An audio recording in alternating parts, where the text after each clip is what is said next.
Layo po nang narating ko, Nay. Nakita ko dito napakaganda ng lugar. Saka yung mga bulaklak po, ang ganda. Opo, yung flowering plants. Matagal po ba yun natin? Sa kapatid nyo po yun? Treng!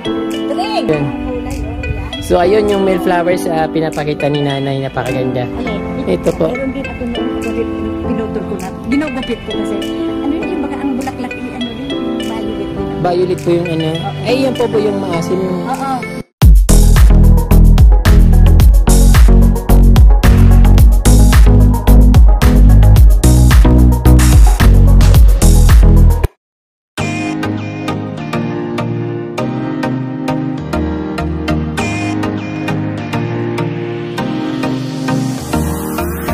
Magandang araw sa inyo mga kapramdi. Nandito po ulit ako sa Barangay Payatan, Guwa, Camarines Sur. So napakalaki ng Barangay Payatan at napakaganda ng lugar nito kapramdi. Dito lang sa gilid ng kalsada makita nyo kagad yung nagagandahan na garden. Kaya naman palagi akong napapatingin dito once napaparan ako dito. Lagi kong tinitingnan yung mga garden nila at talaga naman napaka-cozy. Bukod dyan kapramdi, napakaganda ng klima dito. Malamig, parang Tagaytay City sa ito kapramdi sa foot of Mount Isarog. So dito lang sa daan makikita nyo na yung napakaganda ng Barangay Payatan. So bali nasa paanan tayo ng Mount Isarog. Yung klima dito napaka-presko. Although malamig na ngayon pero talagang iba yung klima dito, napaka-presko talaga ng dating dito at yung hangin niya malakas at sariwang-sariwa. So nasa along the highway lang ito at eto, pag paparaan kayo dito talagang matutuwa kayo sa makikita yung napakagandang mga halaman. Although yung mga halaman niya from the SB Recomo naman, pero depende na lang kasi sa nagga-gardening sa mga nagdi-design kung paano mo siya paayusin at kung paano mo siya pagandahin. So katulad nitong garden ito dito ni Nanay. So pasukin natin. Nay! Nay! Nasaan po kayo? So, dito pa lang kapramdi sa kanyang harap napakalawak ng kanyang bakuran. Katulad ng mga pinapakita kong ibang mga garden, napakalawak din ito. Ang kagandahan kapramdi sa malawak na garden, siyempre maaliwalas. At ayun, nagagawa mo yung kung anong gusto mo. So, napakarami niyang yellow bell dito kapramdi. Ito yung nakatawag ng pansin sa akin, yung yellow bell, dahil pag napakaliwanag ng kanyang dating pag tiningnan mo, bukod sa napakaliwanag ng dating niya, napakakusing tingnan dahil napakalawak. Hello ma'am, Nay, magandang araw po. Anong lugar po ito, Nay? Payatan. Payatan. Guwa, Camarines Sur, proper one. Payatan, Guwa, Camarines Sur, proper one. Nay, pakilala naman po kayo, Nay. Kahit pangalan lang po. Ako si Nina Frondoso Mercado. Nina Frondoso Mercado. Frondoso Mercado. So, Nay, matagal na po ba kayo nag-gardening? Oo, matagal na. Napakaganda po ng garden nyo, Nay. Minsan lang po ako napadaan dito na naligaw ako papuntang Tinambak. So, binalikan ko po yung garden na ito kasi ang layo po ng narating ko, Nay. Nakita ko dito napakaganda ng lugar. Saka yung mga bulaklak po, ang ganda. Opo, yung flowering plants. Matagal na po ba yun ay tinanim? Matagal na pa. Pag namamatay, papalitan ko uli. Opo, so lang po, cutting tapos i-replanting po. Ulit, opo, napakalawak po ng garden nyo, Nay. Oo, ganda po yan. Opo. Wala na ngayon nasa likuran, pinutol ko na. Pag po, Nay, di ba pag bagyo dito, parang daanan to ng bagyo. Daanan ng bagyo. Sobrang lakas po ng bagyo dito. Palakas. Kawawa naman po tayo. Nay, taga Lagunoy po ako, Nay. Lagunoy ka. Opo. Yung mayana po, Nay, ano po yung pagtanim nyo? Hindi, ganito lang. Mas isang ganito lang. Opo. Yan, ganyan lang isa. Nabubuhay na. Opo. Tapos yung pag-alaga po, Nay, Ay, dinidilig. Dinidiligan. Opo. Dilig lang. Ayan, dilig lang. Napakaganda po ng pagka-garden ninyo. Tapos, wala na ngayon sa likuran, pinutol ko na kasi yan naman. Opo, ang advantage na yung halaan ng garden nyo kasi napakalawak at ang gaganda. Ito po na yung pangalan ng halaman ito. Alin? Ito. Nakalimutan ko yung pangalan ito. Binibili, ang dami tunom hanggang doon. Binibili sa na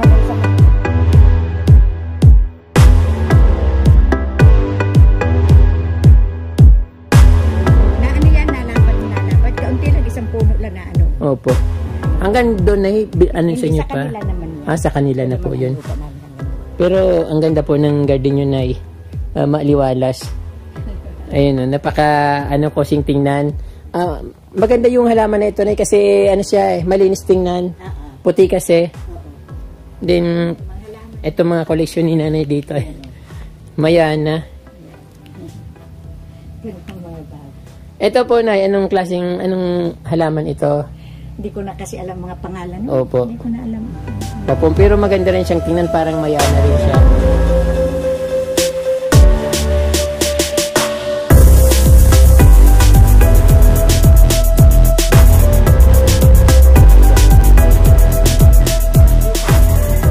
So, ipapasyal ako ni Nanay dito sa kanyang likuran ng bahay. Opo. Hindi po kayo nagtitinda ng halaman? Hindi. Gardening lang po talaga. Gardening lang. Marami nahingi dito. May mga taga-naga nahingi lang. Opo, dumadaan po. Nadaan ay nahingi. Yung mga ganyan. Nung isang araw nga, mga taga-naga yung nagkakotse. Opo. Humingi yung mga ganito. Opo. Yung ganito, humingi. Mayana po. Ayan na, humingi sila. Opo. Saan po kayo na kumukuha ng mga halimbawa, tatanim kayo ng halaman? Saan po kayo kumukuha ng mga? Ito binibili. Tapos Binibili nyo rin po.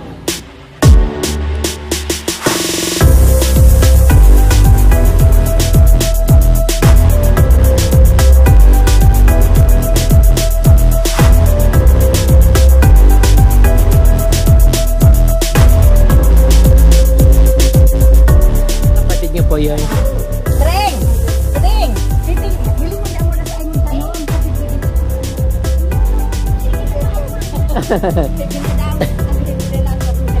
Ayun po.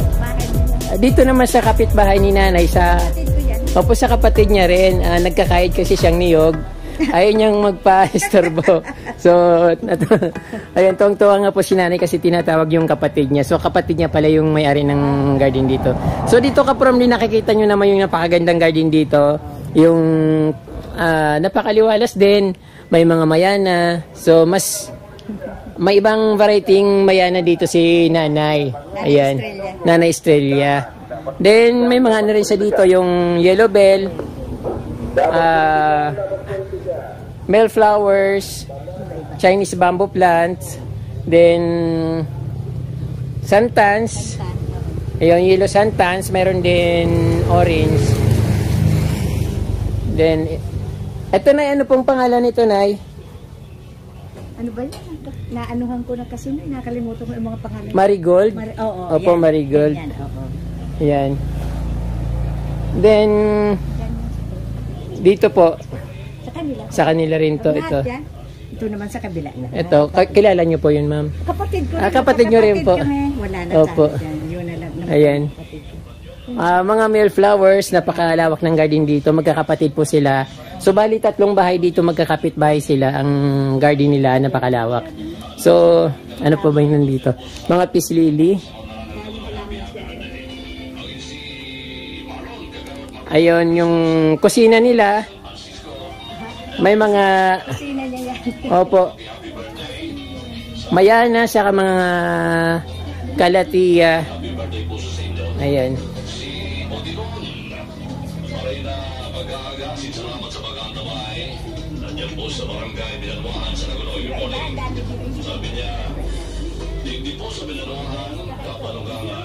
So, ayan po, tinuturo ako ni Nanay dito sa mga garden, sa garden ng mga kanyang kapatid. Ayun, marami silang peace lily, flowering siya. At syempre, mayana, bilang-bilang mayana dito sa Crotons. Namumulaklak itong malalaki. Opo. Namumulaklak itong malalaki. Ito po yung male flowers. Opo. Anong kulay po ng bulaklak, Nay? Yung kulay violet. Violet, then blue. Blue. Opo. Yung ganito din, Opo. Ang ganda. Sa kapatid ko nga. Opo.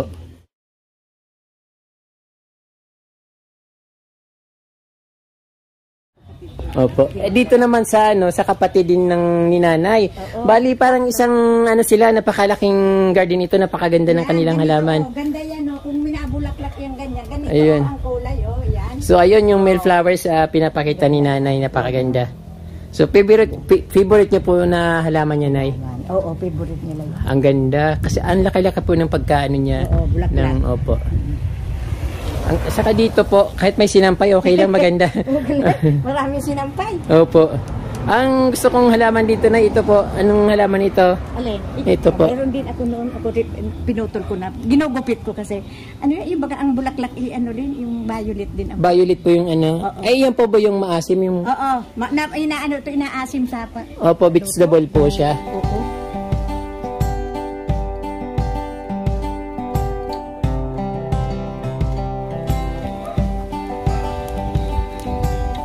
So, napakaganda ng garden dito nila, nanay. Garden ID ng magkakapatid, napakalawak ng compound nila. Ayan, napakaaliwalas, puro bulaklak.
Nako, hindi ko maubos sa ikutin.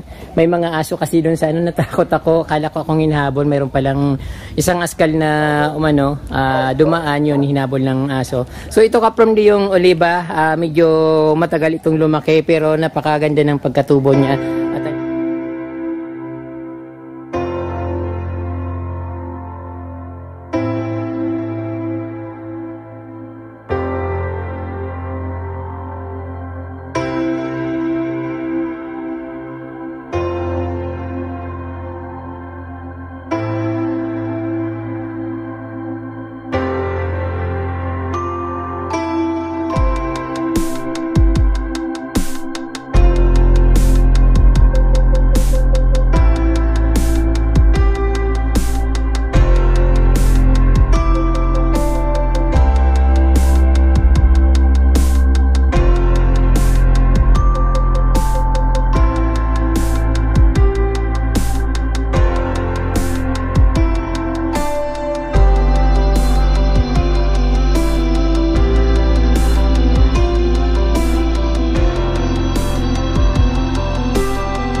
ayan po mga ka-From D, sana po na-enjoy nyo yung pag-viewing ng mga garden dito na napakaganda.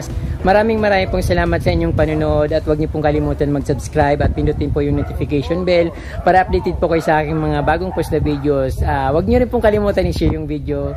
Maraming pong salamat at Diyos mabalos.